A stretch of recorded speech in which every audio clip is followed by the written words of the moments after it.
India's biggest reality show Bigg Boss గురించి బుల్లితెర ప్రేక్షకులకు ప్రత్యేకంగా పరిచయం చేయాల్సిన అవసరం లేదు.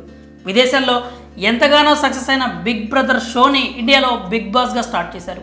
మన దేశంలో కూడా ప్రారంభమైన ప్రతి భాషలోనూ విశేషమైనటువంటి ఆదరణను సొంతం చేసుకుంది. ముఖ్యంగా తెలుగులో కూడా ఈ షోకి ఎంతో మంచి రెస్పాన్స్ లభిస్తుంది. ఇప్పటికే 7 సీజన్లు, ఒక ఓటీటీ సీజన్ దిగ్విజయంగా పూర్తి చేసుకుంది. అయితే ఈ నేపథ్యంలోనే ఒక ప్రశ్న బాగా వైరల్ అవుతుంది. అదేంటంటే బిగ్ బాస్ కల్చర్ బాగానే ఉంది, ఆ విన్నర్స్ కెరీర్ బిగ్ బాస్ తర్వాత ఏమాత్రం బాగుపడింది? అసలు బిగ్ బాస్ విన్నర్లకు లైఫ్ ఎందుకు ఉండట్లేదు? బిగ్ బాస్ షో అనగానే తెలుగు బుల్లితెర ప్రేక్షకుల్లో మంచి జోష్ వచ్చేస్తుంది. ఈ షో తాజాగా 7వ సీజన్ని పూర్తి చేసుకున్న విషయం తెలిసిందే. కామన్ మ్యాన్ కేటగిరీలో హౌస్లోకి అడుగుపెట్టిన రైతు బిడ్డ పల్లవి ప్రశాంత్ సీజన్ 7 విజేతగా నిలిచాడు. సామాన్యుడిగా వచ్చి సెలబ్రిటీలను కూడా వెనక్కి తోసి అసామాన్యుడు అనే బిరుదును సొంతం చేసుకున్నాడు. అయితే ఇలా గతంలో కూడా బిగ్ బాస్ షోలో విన్నర్స్ అయిన వాళ్ళు ఉన్నారు. అయితే ఈ షోలో పాల్గొని 105 రోజులు ఇంట్లో ఉండి కప్పు కొట్టడం వల్ల కలిగే ప్రయోజనాలు ఏంటి? ప్రైజ్ మనీ కాకుండా వారి కెరీర్ కోసం ఈ షో ఏ విధంగా ఉపయోగపడుతుంది అనే ప్రశ్నలు వినిపిస్తూ ఉంటాయి. బిగ్ బాస్ షో తెలుగులో ప్రారంభమైనప్పుడు అప్పటి వరకు అసలు ఈ షో గురించి చాలామందికి తెలియదు. అలాంటి తరుణంలో తొలి సీజన్కు చాలా మంచి ఫ్యాన్ బేస్ క్రియేట్ అయింది. తొలి సీజన్ విజేతగా శివబాలాజీ నిలిచాడు. అక్కడి వరకు అంతా బాగానే ఉంది. కానీ శివబాలాజీకి ఆ కప్పు తప్ప దక్కింది ఏమీ కనిపించలేదు. అతని కెరీర్ కూడా ఆ షో విన్నర్ అనే పేరు ఉపయోగపడింది లేదు. ఆ తర్వాత సీజన్ మరింత ఆసక్తిగా సాగింది.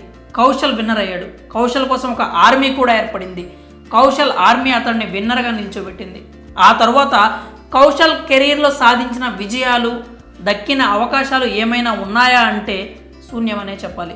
3వ సీజన్ కథ కాస్త భిన్నంగా ఉంటుంది. ఎందుకంటే ఈ సీజన్లో విన్నర్గా నిలిచిన సింగర్ రాహుల్ సిప్లిగన్స్ మొదటి నుంచే టాలెంటెడ్ కాబట్టి అతనికి బిగ్ బాస్ ద్వారా వచ్చిన ఫేమ్ అంటూ పెద్దగా ఏమీ లేదు. కానీ ఆ ప్రైజ్ మనీతో తాను కలలు కన్న సెలూన్ను ప్రారంభించగలిగాడు. ఆర్థికంగా మాత్రం బిగ్ బాస్ రాహుల్ సిప్లిగన్స్కు మంచి సపోర్ట్గా నిలిచింది. 4వ సీజన్ చూస్తే హీరో అభిజిత్ విన్నర్ అయ్యాడు. అతను కూడా విన్నర్ అయిన తర్వాత పెద్దగా చెప్పుకోదగ్గ ఆఫర్స్ ఏమి అందుకోలేదు. అలాగే అతని కెరీర్ ఏమి పరుగులు కూడా పెట్టలేదు. 5వ సీజన్లో విజయ్ సన్నీ విన్నర్ అయ్యాడు. ఆ తర్వాత హీరోగా తన అదృష్టాన్ని పరీక్షించుకుంటున్నాడు. 6వ సీజన్ విన్నర్ రేవంత్ ఈ కోవకు చెందడు. ఎందుకంటే స్వతహాగానే సింగర్గా రేవంత్కు చాలా మంచి గుర్తింపు ఉంది. బిగ్ బాస్కి రాకముందే రేవంత్ మంచి పొజిషన్లో ఉన్నాడు. అయితే ఈ షో ద్వారా ప్రైజ్ మనీ మాత్రమే కాకుండా తెలుగు ప్రేక్షకులకు మరింత దగ్గరైనట్లయింది.